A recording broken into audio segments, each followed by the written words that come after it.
Back to the 3-minute Devar. This week's portion is Parshat Matot-Masei. It's a double portion. It's the very longest portion of the Torah. Don't let that put you off coming to shul this week, though.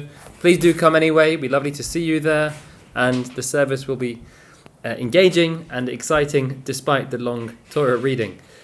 One of the episodes I wanted to focus on in the 3 minutes that we have is the episode of Reuven, Gad, and half of the tribe of Manasseh. These tribes came to Moses with a special request, and they said, Moses, we know that the Jewish people are about to enter into Israel, and we are excited and appreciate the land that God has given us, and the land we've been waiting for so many years. But we've come across this land on the other side of the Jordan River, and we feel that this would be a land in which our animals can graze, and a land which will be able to really prosper and be financially stable and vibrant. And this is also a land which we can build towns, villages for our children as well. This seems like the perfect land for us. Can we stay here as opposed to going to Israel? Moses at first was quite taken aback by their request. He eventually says to them, yes, you can. However, he rebukes them in his response, a subtle rebuke, but a rebuke nonetheless. And he says to them, you can stay in this land, build villages for your children, and have pens and grazing for your cattle.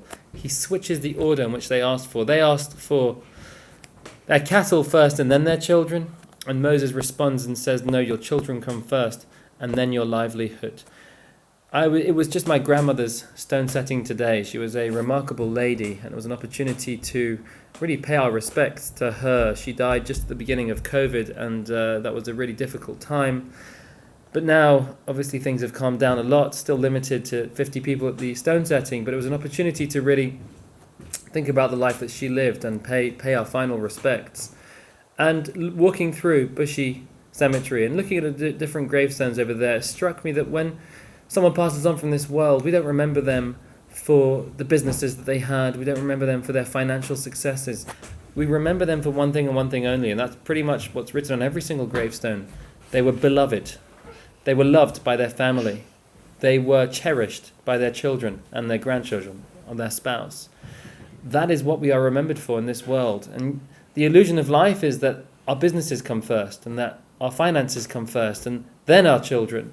But the opposite is true. When we move on from this world, it's our children and our legacy that we leave on, which is what matters, and our finances are long forgotten.